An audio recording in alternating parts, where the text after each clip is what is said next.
Brazil और भारत इन दोनों ने मिलकर अब ट्रंप को एक अलग टेंशन देना शुरू कर दिया है और ट्रंप ने भी पलटी मारना शुरू किया है। जानेंगे जियोपॉलिटिक्स में क्या कुछ चल रहा है। हमेशा की तरह जानने को मिलेगा बहुत कुछ। आइए जानते हैं इन खबरों को विस्तार से। कहा जा रहा है कि अभी हाल फिलहाल में ना लूला और ट्रंप के बीच में कई बार बातचीत हो रही है। हालांकि लूला वेनेजुएला के मामले में भी इंटरफेयर कर रहे हैं। वेनेजुएला को लेकर जिस तरीके से डोनाल्ड ट्रंप ने तैयारी की है कि हमें वेनेजुएला को घेरना है, उसको लेकर इन्होंने बातचीत की और बड़े ही कठोर शब्दों में कहा लूला ने कि डोनाल्ड ट्रंप बमों पर डींग हाँक रहे थे। मतलब कहने का अर्थ यह है कि ट्रंप ने वेनेजुएला पर अमेरिकी कार्रवाई जैसे नावों पर बमबारी का बचाव किया और अपनी सैन्य शक्ति का बखान कर रहे थे। लूला ने कहा कूटनीति से चलना चाहिए। लैटिन अमेरिका पर अगर आप सेना का इस्तेमाल करेंगे तो ये लैटिन अमेरिका को अस्थिर कर देगा। उन्होंने ट्रंप को चेताया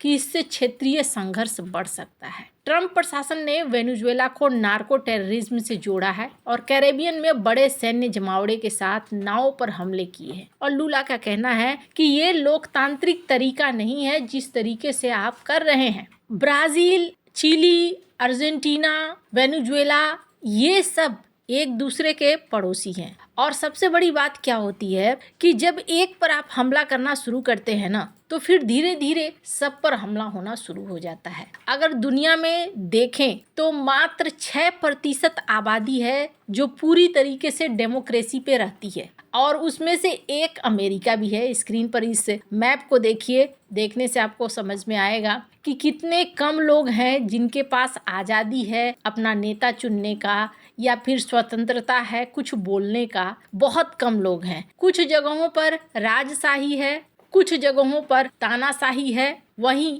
Bharat, Brazil, Indonesia, France, South Africa, Colombia, Thailand, South Korea और अमेरिका, इटली ये वो देश हैं जहां पर डेमोक्रेसी है। भारत की बात करें तो भारत यहां पर सबसे बड़ी आबादी है और सबसे बड़ा लोकतंत्र भारत को यूं ही नहीं कहा जाता है। चाइना की बात करें या फिर ईरान की बात करें या फिर पाकिस्तान की बात करें, कहीं ना कहीं रूस के ऊपर भी आरोप लगाया जाता है कि ये वो देश हैं जो पूरी तरीके से लोकतांत्रिक नहीं है। अब पहला लोकतांत्रिक सबसे बड़ा देश हो गया भारत और दूसरा लोकतांत्रिक सबसे बड़ा देश हो गया अमेरिका।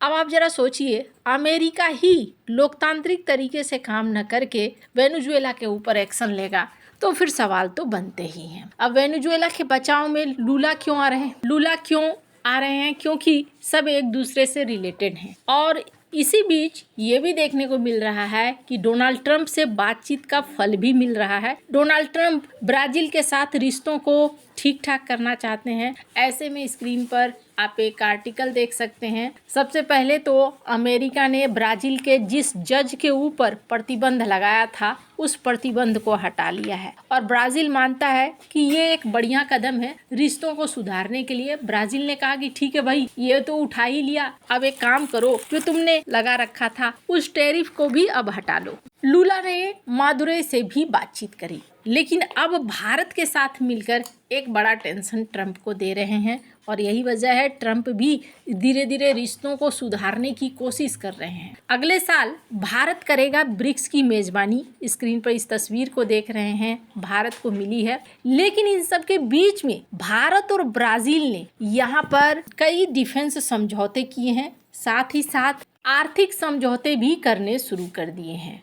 कहा जा रहा है अमेरिकी राष्ट्रपति ट्रंप के टैरिफ नीतियों के खिलाफ सहयोग साइन किया गया है ब्राजील और भारत के बीच में। वैसे आपको बता दूं, अगर अभी ब्रिक्स की बात करते हैं तो थोड़ा सा ब्रिक्स की ग्रोथ देखिए तो आपको अंदाजा लग जाएगा कि आने वाला वक्त किसका है। इथोपिया 7.1% जीडीपी ग्रोथ रेट मानी जा रही है 2026 के लिए। Bharat 6.2%, UAE 5.0, Indonesia 4.9, China 4.2, Egypt 4.5, Brazil 1.9, south Africa 1.2, Iran 1.1 और रूस 1.1। वहीं G7 की रेट की बात करें, Canada 1.5, France 0.9, Germany 0.9, Italy 0.8, Japan 0.6, UK 1.3 और यूएस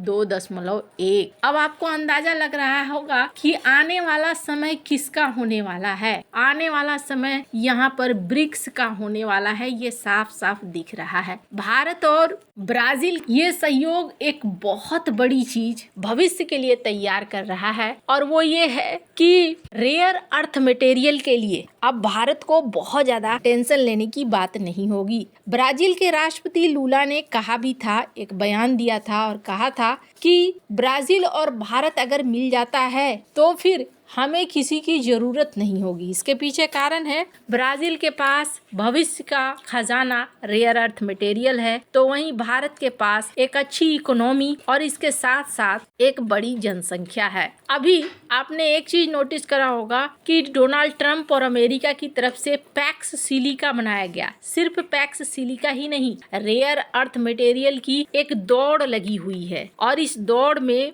अमेरिका इस बार पूरा वर्चस्व अपने हाथ में रखना चाहता है, तो वहीं चाइना अपने हाथ में रखना चाहता है। दोनों ने ग्लोबल तौर पर गठबंधन बनाने शुरू कर दिए हैं। वैसे तो मैंने पहले भी शेयर किया है, पर इस मैप को देखिए तो आपको एकदम क्लियर अंदाजा हो जाएगा कि भारत और ब्राजील के मिलने का क्या मतलब है। ब्राजील के पास रेयर अर्थ मटेरियल चाइना से आधा है, 21 मिलियन टन।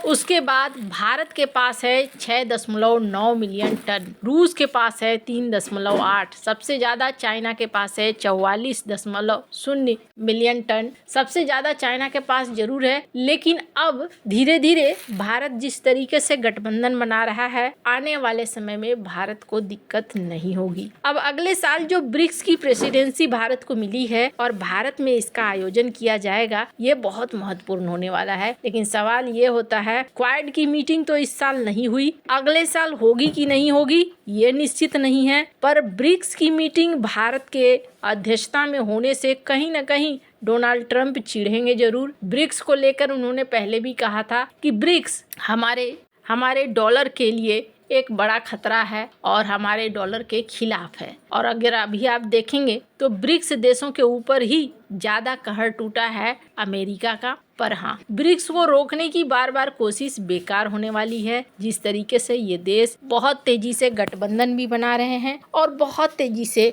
आगे बढ़ने की तरफ बढ़ भी रहे हैं। साउथ अफ्रीका, ब्राजील ये अपने आप में मिनरल्स के बड़े बड़े भंडार रखते हैं, और इनसे भारत की दोस्ती ये भारत की इकोनॉमी के लिए एक स्थिरता लाती है। आपको क्या लगता है, इन सब मामले में आपकी क्या राय है, कमेंट कर जरूर बताएं। जल्द मिलते हैं अगले वीडियो में नई खबर के साथ।